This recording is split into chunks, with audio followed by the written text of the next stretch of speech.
तो नमस्कार प्रणाम स्वागत बाटे आप सबके राइटर बागी भाई के चैनल पर। आज उपस्थित बानी भैया रुआ सबके बीच में लेके होली मेटर भोजपुरी में देहाती गीत। अब बहुत बढ़िया गीत के रचना कैले बानी भैया, काहे कि फागुन नियर आ गइल बा तो सोचनी रुआ सबके बीच में बढ़िया मेटर लेके उपस्थित होकी।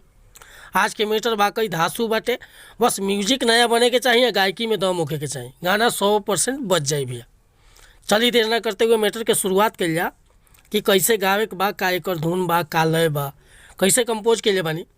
लेकिन स्टार्ट कर से पहले भी एगो बात बतावल चाहब, रउआ अगर नया सिंगर बानी आ सिंगिंग में इंटरेस्ट बा, अच्छा मीटर के तलाश में भटकतानी, सही मीटर नहीं मिलत, सही गीत नहीं मिलत, चाहे बढ़िया तुकबंदी नहीं मिलत, तो हमारा चैनल पर आ गए बानी भैया। तो निश्चिंत रही, निराश होइला की जरूरत नहीं है। रउआ जैसन भी मीटर चाहत हो खब लिखवावे के, बिल्कुल उचित चार्ज पर हुआ के फर्स्ट क्लास के मीटर मिली भैया। काहे कि हम हर तरह के मीटर लिखे नी, हिंदी में भी और भोजपुरी में भी कोनो प्रकार के मीटर हुआ लिखवा सकीले। सैड सॉन्ग, लोकगीत, लव सॉन्ग, ऑर्केस्ट्रा सॉन्ग, रंगदारी सॉन्ग, चाहे धोबी गीत, पूर्वी, निर्गुण, खेमटा, डफरा, कोनो प्रकार के गीत चाहे भक्ति भजन, हर तरह के मीटर मिली भैया बिल्कुल उचित चार्ज पर। तो एक खतरा कॉल से आपके चैनल पर नया बने तो चैनल के सब्सक्राइब कर ली, बेल आइकन प्रेस कर ली, ताकि हर रोज़ रोज नया नया मीटर सुने के, देखे के और गावे के मिलत रही भैया। आज के मीटर बाटे बहुत बढ़िया पारंपरिक एगो लय रहे, वह धुन बाटे। देखी कैसे गावे के बा।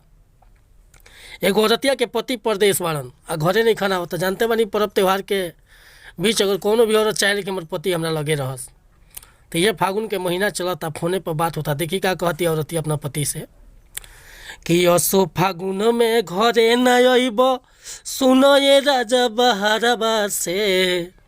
अरे असो फागुन में घरे न अइब, सुनो ये राजा बहारबा से। आ मानव न हम जाइब नैहरवा, रंग डालवा ई बियारवा से।